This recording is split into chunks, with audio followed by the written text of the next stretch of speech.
Hello, everybody. I've got a very special guest for me today for the Phoenix History podcast, our very first special guest on this podcast. And I'm happy to announce it's somebody who I admire very much, Mr. Richard Vobes. Hello. Hello. Well, that's very kind of you. The tables have turned. They have, yes. I'm often interviewing other people. Yeah. I've been on Richard's channel 3-4 times now. Once in Explore Harrison's Rocks. Yes. And then definitely, I think it's twice after that. One we were talking about mental health, and and then the other one was just a random chat live that. Oh yeah. Was on Richard's channel. Yeah. That was after Harrison's Rocks, and then the last time we met was about a year or two ago before the famous Neil Oliver video. But we'll talk about that at another point. First off, how are you? I'm very well, thank you very much. Yeah, very well. Busy as ever. Trying not to be busy, but I'm in the process of writing a book. So I've actually taken a bit of time off from all the interviews that I was doing because I was just finding I was doing too much and not being able to sort of focus. And I'm so close to the end. And I'm sort of set now in my own mind a deadline for it. I had a vague deadline, and as that approached, I thought, oh God, I'd better have a set deadline. And so I've had to push things out the way to get there. So, but otherwise, it's the spring, summertime, sun is coming out and shining. Yeah. And so I try and get out in that at the same time, if I can. For those who don't know, my sort of like the reason why I sort of know Richard is that we spoke just before that I've been following you for around 8 years, maybe a little bit longer than that. And in this episode, we're going to specifically talk about your beginning stages of your channel and how it all started and how I got interested in it because of the style of everything that was going on. And so originally, I knew you as the Bald Explorer. Yes. Which must seem quite a distant long-term memory ago. Yeah, some people still email me as the Bald Explorer, and or they still comment on those videos. And I suppose I should explain for the audience here who may not have heard of it. I stopped or paused doing that when I fell into other areas of which we'll talk about in later about not so much political, but it is kind of politics-ish. And then up until that point, I was basically doing videos on landscape heritage and nature. That was the sort of thing that I was interested in. So I found you, like I said, about eight years ago, just a little bit more than that. And to me, you were like a massive inspiration on my editing videos. And I've sort of explained to you, and I'll explain to the people out there, as some of you may or may not know, I took a year out. This was a fair few years ago now, and I was still exploring in that time. But I wanted to reinvent myself when I came back. And I'd always watched your videos. And then through osmosis or however, I realised that the way you edited videos especially was so unique at the time for me to watch, because I don't think that there were many people who were editing the way that you were editing. Because I think that most people were very vloggy in the way that they were doing their editing and the way that they were doing the similar stuff that you would be doing. And I was guilty of doing that as well, which is basically the camera in front of your face. You're right there, action, and then you're straight in there and that's it, you go. But I noticed that the reason why I kept watching your videos especially was because it felt more like a story that was being told, or that there was a narrative that was going on in between that. And then I remember... fast forward a little bit, but we'll come back, was that I remember you put out a thing saying if anybody wants to join me on some walks or whatever, and I was like, well, I've got a really good one, Harrison's Rocks, which you'd not done, because you'd done some other Ardingly sandstone Tunbridge Wells stuff at the time, and I was like, well, I don't think he's done this one. And then all of a sudden it was great to see you operating outside behind the scenes, if that made sense. Yes. But I want to recap to the beginning really then. So what made you get into that in terms of all of that? So what, in terms of the vlogging and the Bald Explorer in that way? So I, for quite a portion of my life, had always wanted to be on telly. There was something about the appeal of being on television, as a young man. And I wanted to be an actor or a filmmaker. Mm-hmm.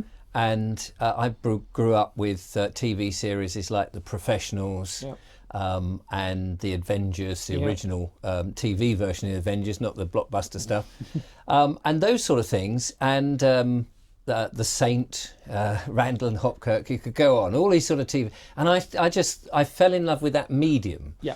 And when I was about 15, 14, 15, a film crew turned up at an abandoned farm, which happened to be on the land behind my house. And I watched them, and they were a stunt team making a promotional video.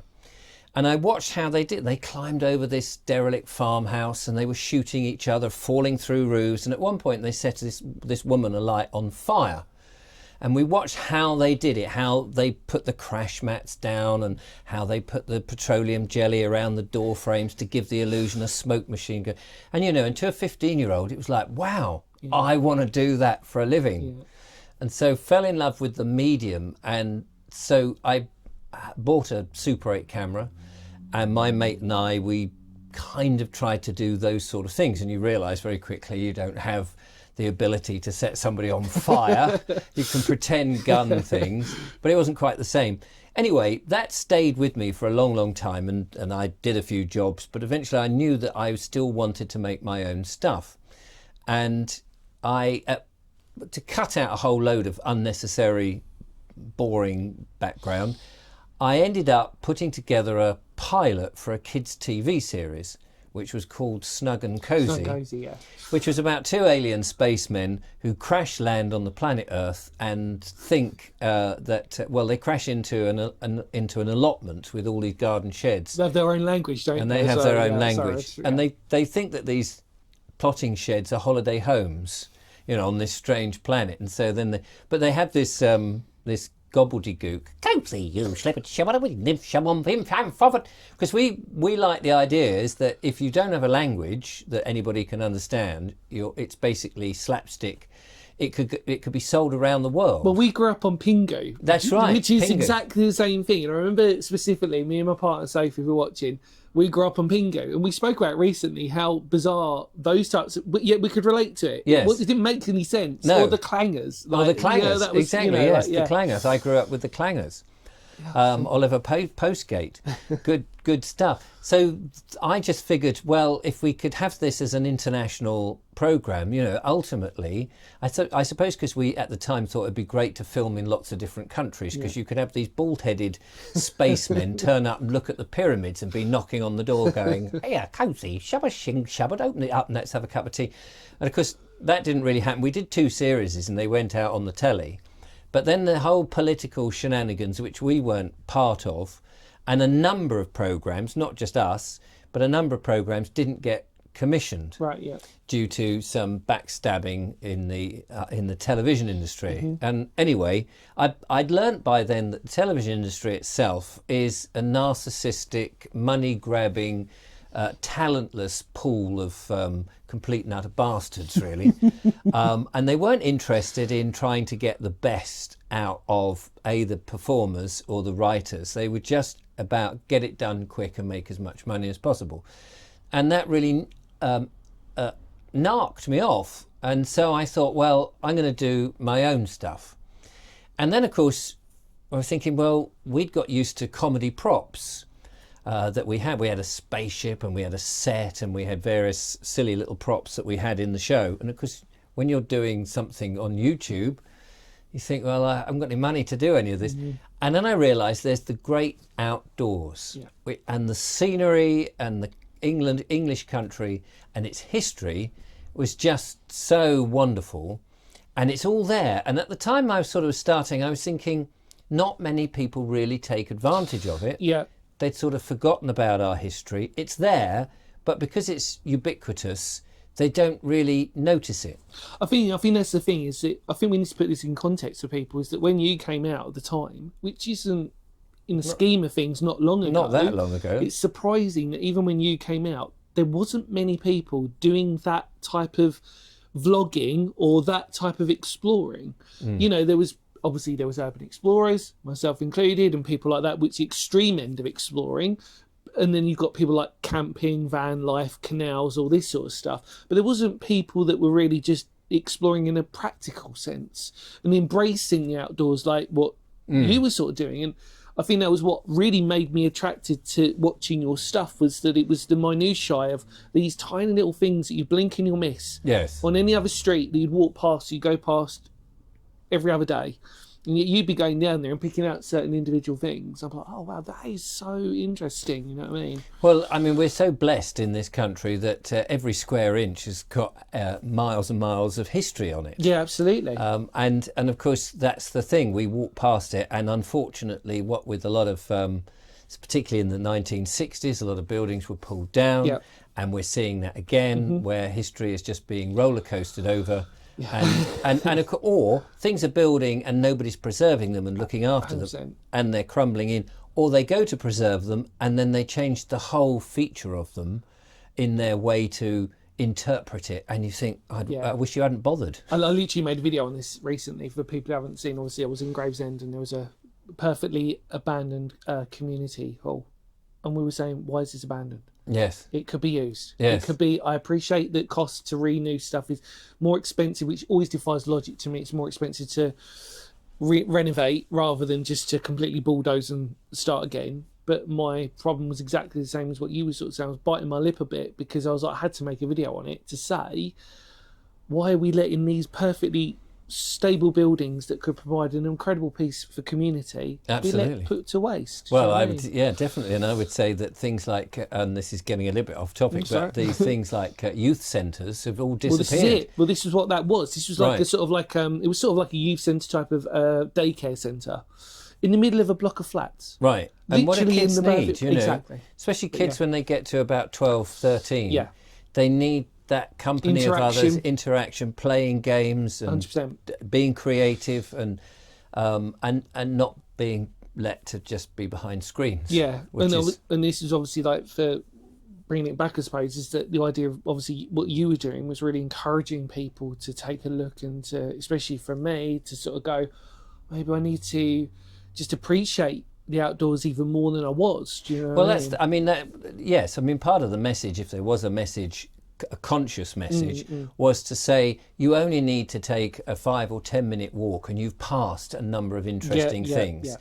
And so you might walk the dog round the block, but if you look at the shop hoardings or the architecture, or so many different aspects of it, and then you've got the nature and the different types of trees. I mean, trees are something that I realised quite quickly. It was no good me walking about with my camera and filming and saying, oh, there's a tree and there's another tree and there's another tree, because of course. a tree is not just a tree, it's a whole organic world of all sorts of insects and vertebrates and birds visiting and various things.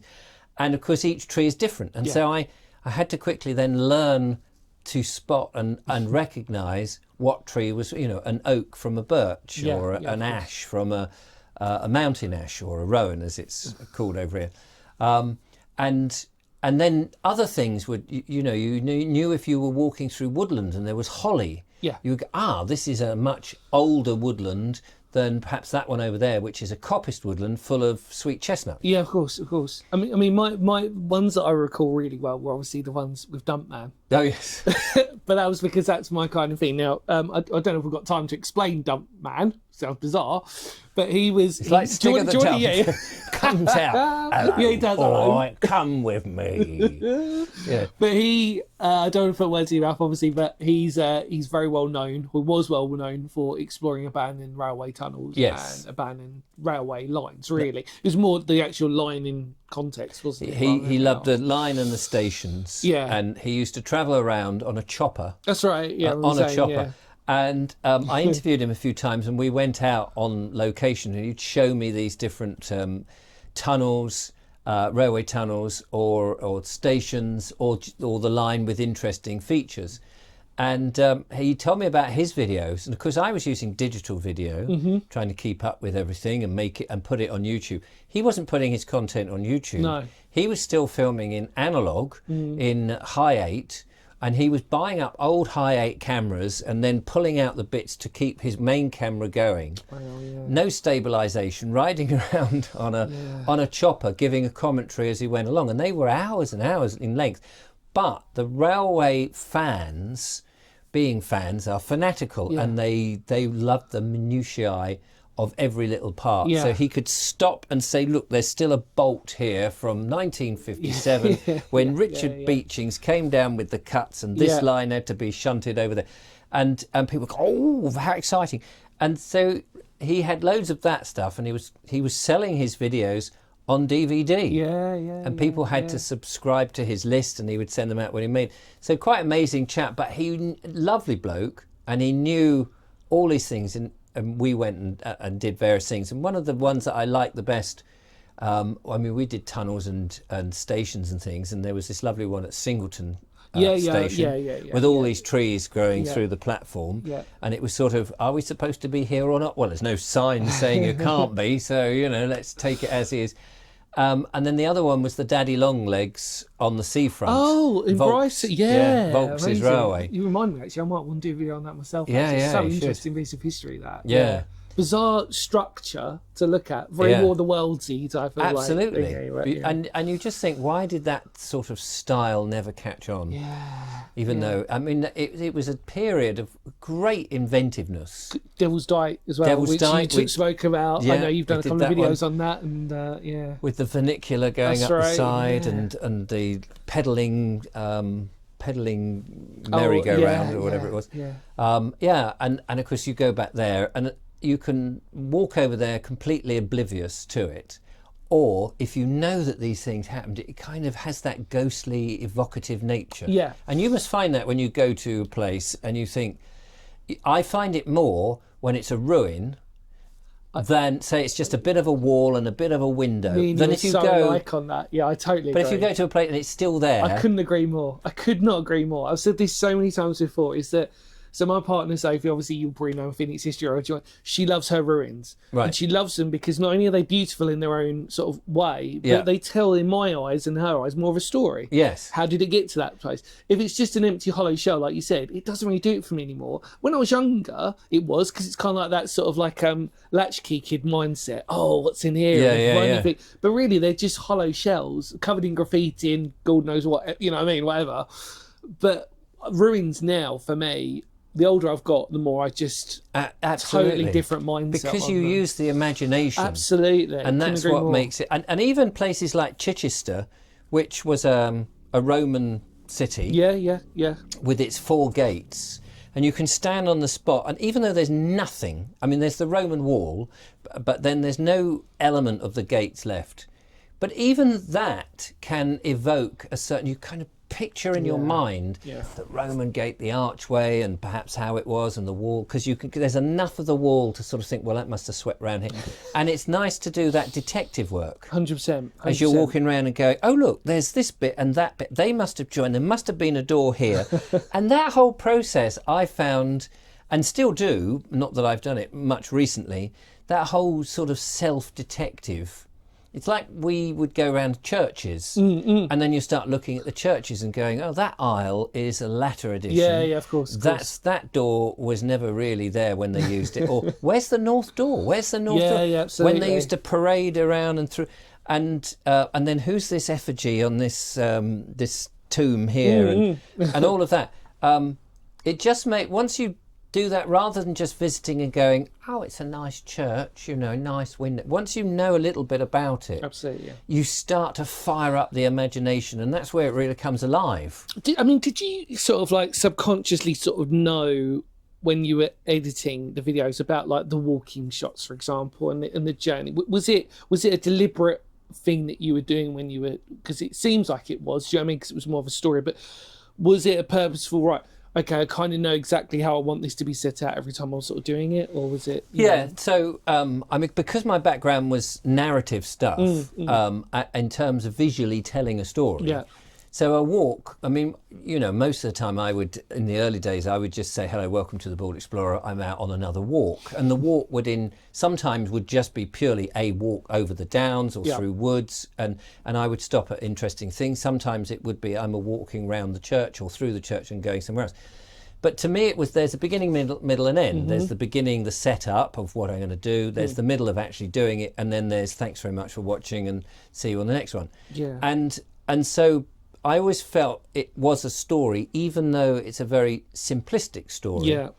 And I wanted to show in a sort of as televisual style as I could, the walk as a walk, rather than, as you said, as just a vlog and turn up and go, and look over there and look up here and all this sort of stuff.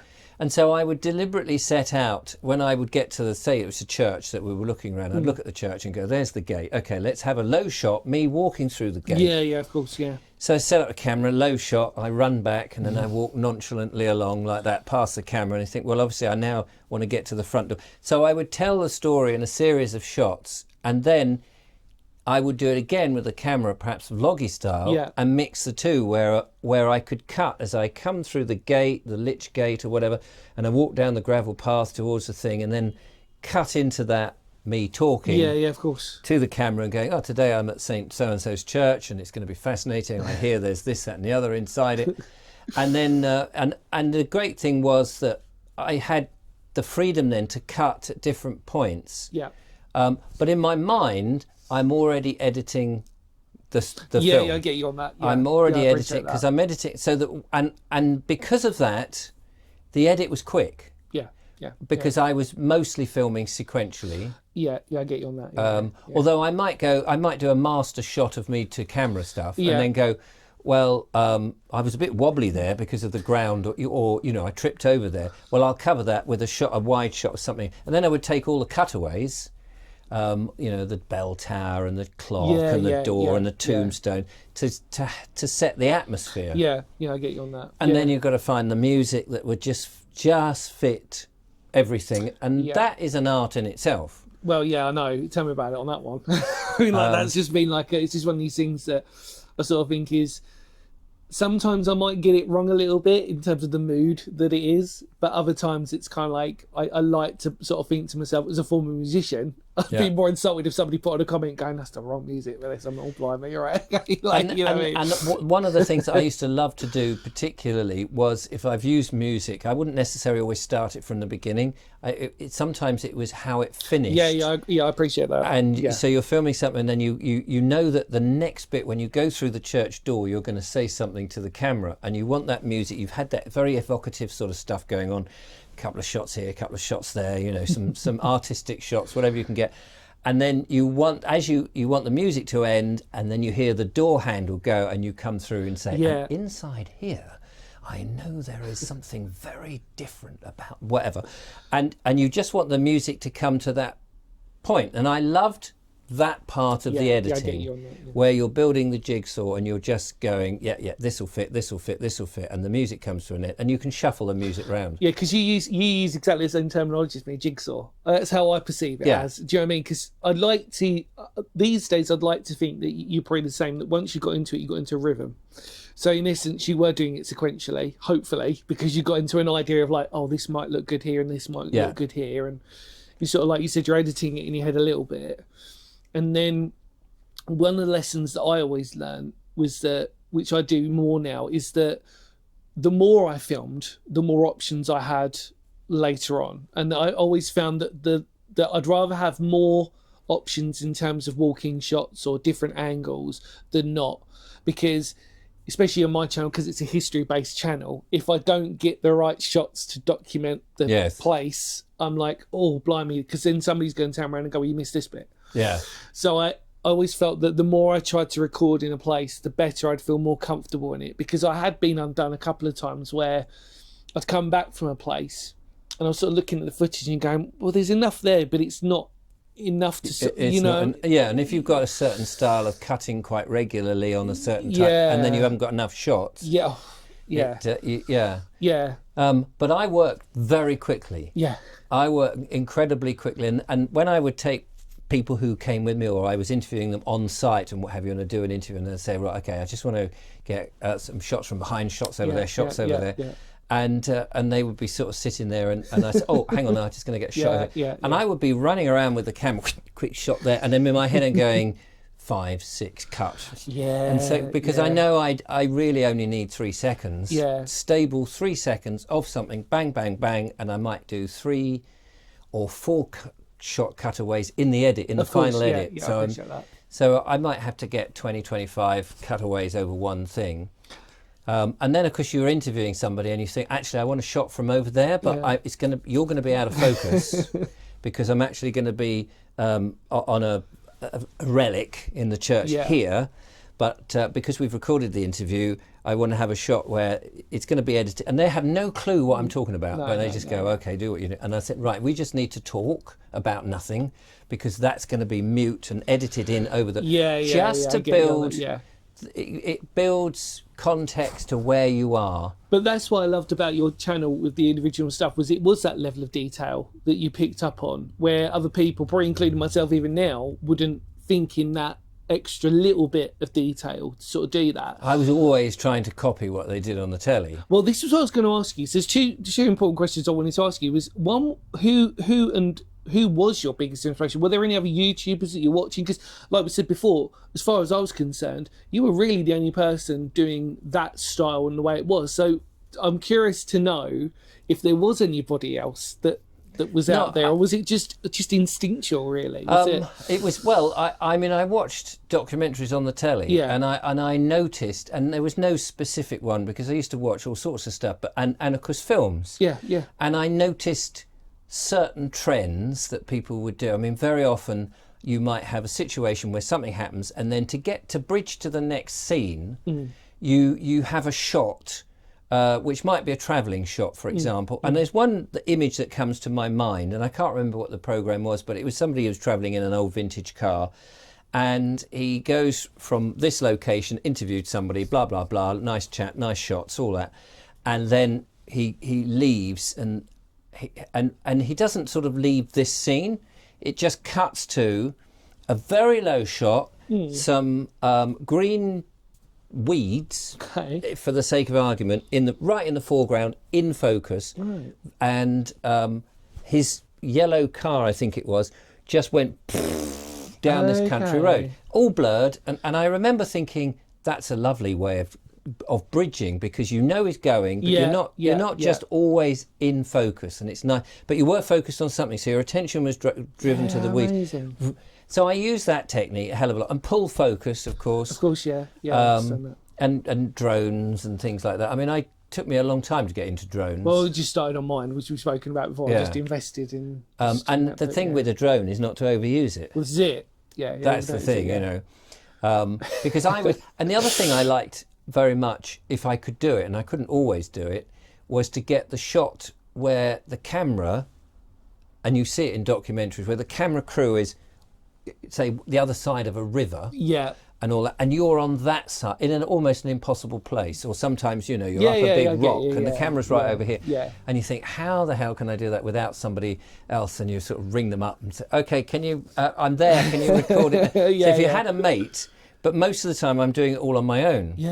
And you put, you know, and you go, oh, I want to get a driving shot. So you set the camera up over here and you reverse the car down the road, and you just hope that no bastard comes along and nicks the bloody camera. And so you're always thinking of that. Or you know, you want to, it was the other thing would be with cows and things like that. You want to get close to the cows, and you set the camera. And often I would, if I was interacting with animals in somebody else's field, I would set the camera so it's peering through the fence.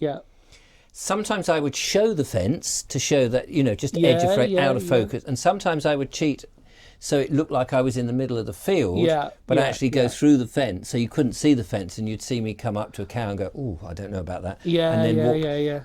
And it was just tiny little moments. Well, that's what I really appreciated about watching yours, was that it was, to me, they were very subtle in a really complimentary way. They were very subtle, but in such a, you know what I mean? Like you'd see these wonderful shots you'd sort of take from these seemingly nothing moments in a way. Do you know what I mean? You make the smallest things look really impressive. And you're it's like coming up to a sign, and you know it's going to be to the right or there's a left, but you know where you've got to go to the right because you're there filming and you know you've got to go that way.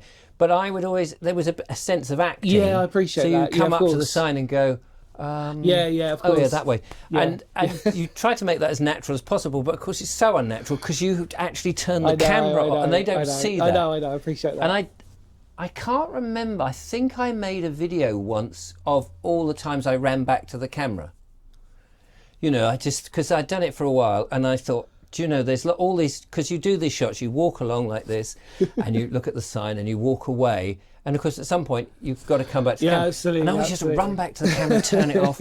And then and there would be all these shots of either running from the camera into a position so you could walk across, walk across the screen. Or there was the running from the camera from somewhere else. Or otherwise, it was I wanted to say pop up from a wall, as if to go like this. And then there was that sort of run round behind the wall and then, okay, and up and do the acting bit and down again. So I'm sure I remember, like in the Smugglers one, for example, that was very, because I saw the bloopers. Yes, they did the bloopers. yes. It was very sort of constructed in that. And I remember those long format ones that you did were so inspirational. Obviously, everybody, we're going to put the links down to Richard's videos, and we'll probably put down Harrison's Rock thing, and obviously, But 2 more questions, if you don't mind, of course, to end on this. A very obvious one, I suppose, for this phase, the first big phase of your, if we call it that, like of your exploring, favourite place. Oh, blimey. Favourite place. Or most fondest place. Sorry, I know I've hit you a little bit. But I'm just curious because obviously I've watched pretty much all your videos at the age stage onwards. But that is so difficult to say because there's places I've gone to that I would like to go back to and film it better because of the weather and it was my biggest headache is people. People in the way. There was people in the bloody way. And of course what you're doing is trying to share the world and say, look at this place, come and have a look at it, it's worth looking at, but don't go there when I'm filming. Or the classic noise of the lawnmower in the background. Or the noise of the lawnmower, or airplanes, or kids, and they spill out from school. Is this going on the telly, mister? No, it's not going on the telly. Well, unless you put YouTube on the telly, and then it is going on the telly. Oh, no, that's not the same, is it? I suppose what I'll do then is, instead of picking one, maybe a couple then that you sort of like that spring to mind, sort of like, you don't have to pick one, but I'm being a bit cruel on that because you've done so many. I know. And I know the moment you say it, you'll probably forget another one. Well, exactly. I mean, there's some interesting places like down in Dorset on the coastline there. The Jurassic Coast. The Jurassic Coast. So you've got Corfe Castle and you've got Durdle Door and Wings Pit and all of that. I mean, they were nice, and we did a series of those. And then there were some lovely ones in some old churches in Norfolk that we did. And I'm just trying to think where, as you say, if Julia was here, she'd say, oh, what about so-and-so? What about such and such? We went up to Cumbria, and filmed, well, I suppose one of Julia's favourite place, my partner, I would suppose, is, what's the name of the tree? Where's the picture? She had it up here a minute ago. Here it is, bear with me. Here we go.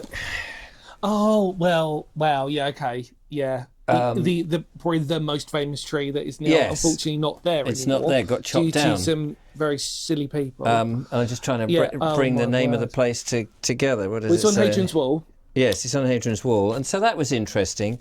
I'm surprised it didn't say it on here. I totally forgot, and that's a terrible thing on my part as well. Yeah, I know it very well. Famous for Robin Hood. Yeah, for Robin Hood, and everybody will know that. There it is. And they chopped it down. So that was a iconic place to go to. But there's just It's nice though, isn't it, that you've got to a stage where it's you've done so much that it makes you think. Does that make sense? Well, because sometimes I worry if people instantaneously answer, and I've been guilty of this because I still think I've got like maybe a top 3 that I've always will go to. But I always say that I will always leave that open to any new places. Tomorrow's a new day, and therefore I might explore somewhere else. To me, I suppose it wasn't always about the place. No. It might be about the story, and it might have been the company. Yeah, exactly. But I tell you what's interesting is people will say to me, "Oh, Richard, you should go to so and so. Or have you been to such and such? Or this, that, and the other?" And I'll go, "Oh, I made a video about that." I know, right? Yeah, I get that. And that's hilarious. And you suddenly go, God, yeah, I did make a video about that. Yeah. And then you go, hang on a minute, I'll see if I can find it. And go, oh, look, that's me doing the thing. Yeah. And they go, oh, I didn't know that. And they say, yeah. And so I've forgotten it all myself. I think you'll appreciate, Richard. It's difficult to choose, but you've chosen some very good. You've chosen some very good sort of like themes. They're probably. If you'd told me that beforehand, I could have been thinking, no, it's all right. Final question I'd like to ask you. is something we spoke about off camera, but I feel like actually it's kind of like poignant probably to end this one because it's going to bleed into the next episode that we're going to do. Right. If it's okay to speak about Julia, in terms of the power of loneliness to begin with, and the idea of having someone with you making the difference, because obviously I can relate to this as well, is that the difference between, let's just say, the difference between exploring on your own to having someone with you, what that emotionally feels like when you do that, and what support really means to you in that respect. Well, I mean, to do this sort of stuff, you've got to be very motivated anyway. Yeah. Especially if you run a YouTube channel and you want it to be successful, you have to pour out content.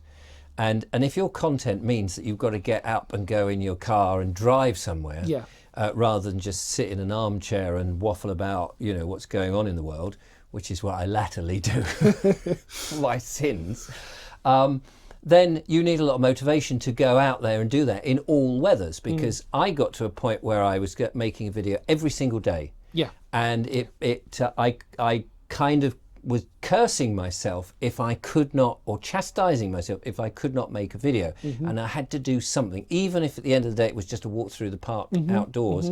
I had to do something because I kind of thought I'd built the pressure on me that I thought I had to do it because the audience would be disappointed. And it was your income in a way for that. And I was initially I was trying to make it my income because it was trickling in as the views were relatively low.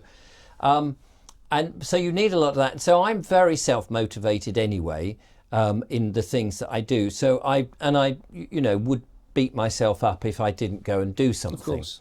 However, when I met Julia, we met her through the channel. Yeah. She came along because she'd seen me do it, and I'd said, would you come along and do some walks, to the audience generally? And a few people came and said, yeah, I'll do it. And Julia was one. Yeah. But she didn't initially want to be on camera. She just wanted to show me a tree that she particularly enjoyed. And I said, well, it would be great for you to do it on camera, otherwise it's a bit pointless. So she agreed. And anyway, then we did several more, and she liked it. And then, she was married at the time. She's divorced now, but or we're just waiting for the decree nicey to come through. But so we kind of, and I was a bit canny as well, because I thought, well, I'm just a solo bloke and a sort of a miserable, ugly old bloke. A beautiful young woman will bring in extra views. So I was thinking I should just use her a few more times, you see, and she was keen to do it. And of course, our friendship developed. Yeah. So then she eventually split up with her partner, and we got together, and we, all of that. But because she enthused, and still does, about going out and is very interested in nature and history and landscape, we just gelled. And so it made going out much more fun, because before I would go out with the sole purpose of, I'll do this walk, I'll film all this, and when I'm happy, I'll come straight back home. Yeah. Now we could go out, and we started to do a bit of van life because we've got a van as well. We would have cups of tea, or go and have a meal out in a pub, or a bowl of soup or a sandwich, and we'd make much more of our time out rather than the sole, focus, laser focus, go and do it, get home, edit it up, blah blah blah, which is what I did on my own. So it broadened it out. I made it more fun. Yeah. But also, if one of us was a little bit, I can't be bothered, it's a bit wet, or it's a bit too hot, or it's, I'm feeling a bit itchy today, whatever it was, they say, oh, come on, we'll get out, it'll be fun. And then once we're there, it was great. Yeah, of course. So it is handy having somebody. Yeah, I agree. I mean, like we were speaking about it off camera, and I was just sort of saying, obviously, through most of my life, in fact, I've been doing exploring on my own. And, I always used to say that the problem was exactly, I related to you totally on that.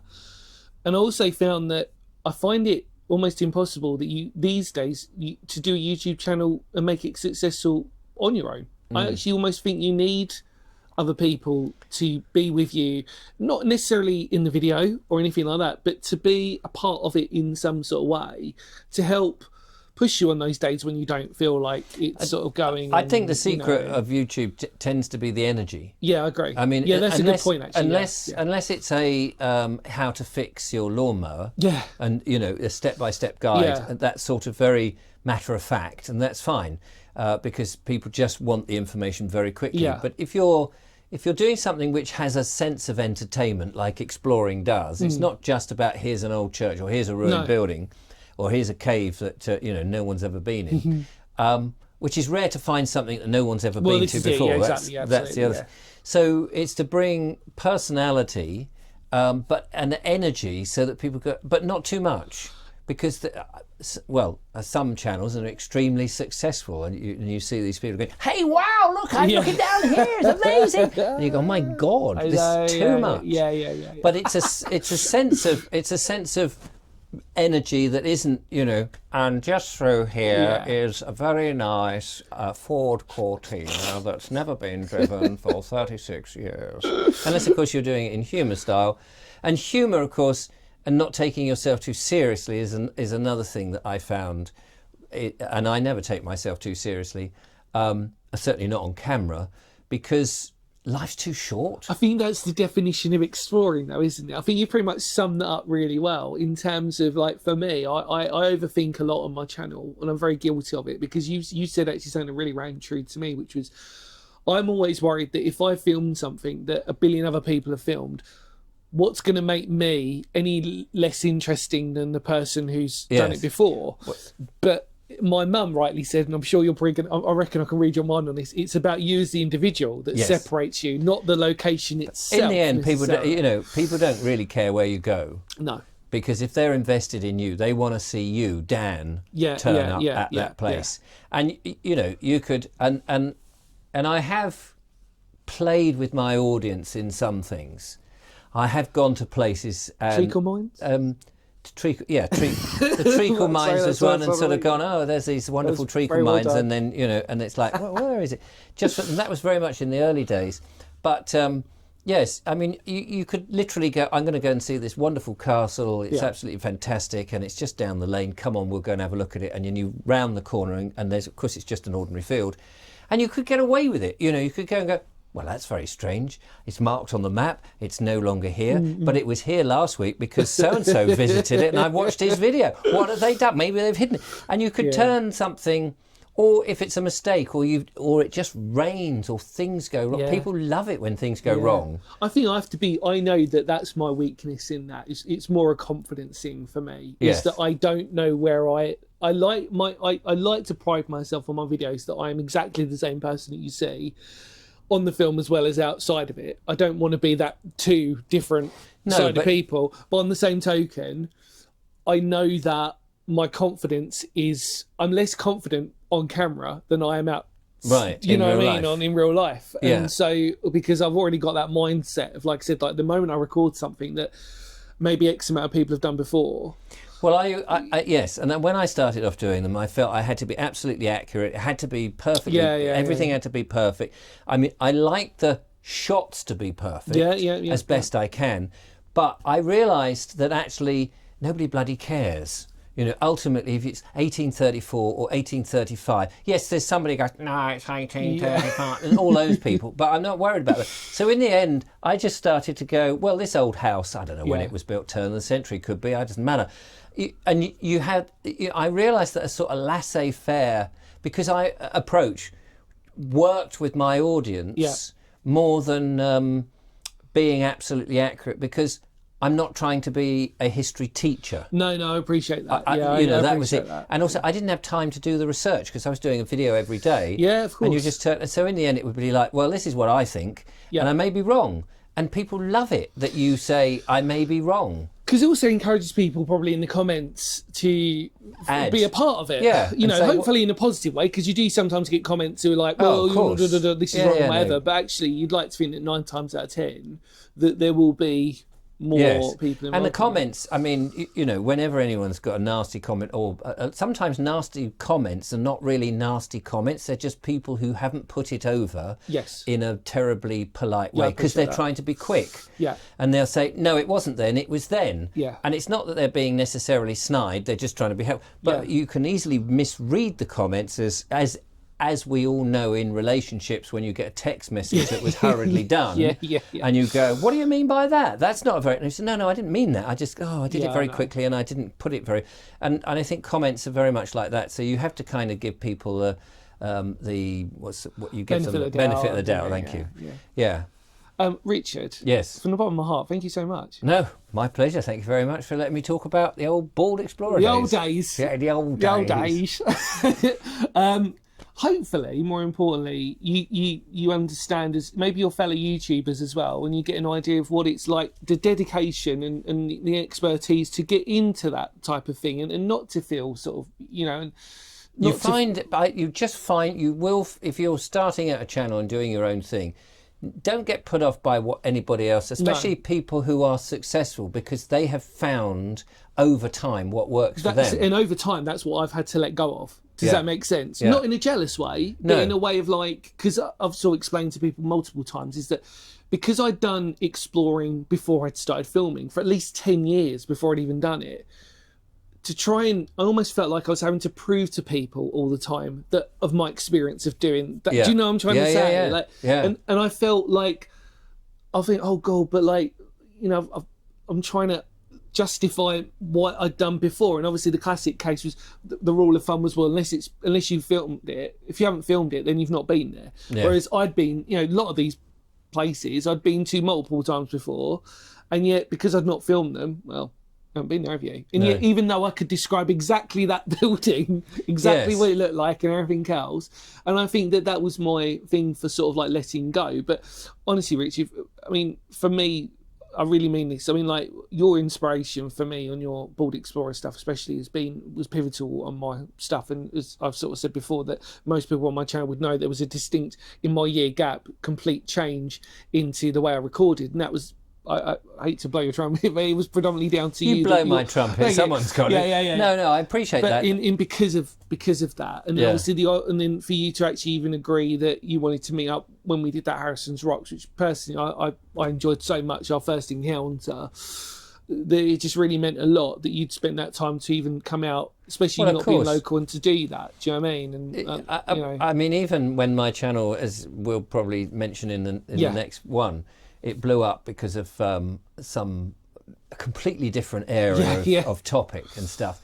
But as it got, from the height of something like 25,000 subscribers that I had with the Bald Explorer, which, was kind of flatlining a bit, and I was going, I don't know why it's going, but whatever. And then suddenly it went up to 100,000 within a month. And then people were asking me to appear on the channels, and they were like small channels who had, I don't know, not even 1,000 subscribers. Yeah. And they were saying, Richard, I hate to ask you, I know you're a big YouTube star. And I said, well, look, I don't feel any different than when I used to do it. I appreciate that. And secondly, I was a small channel before, and at any time we can have the channel withdrawn and we'll all be back to the bloody starting point. So I don't have any qualms about, being on anybody's channel, big, small or whatever. It doesn't matter to me, because we're all ultimately trying to do this pretty much the same thing, is entertain people, educate people, and share perhaps part of our lives or our passion.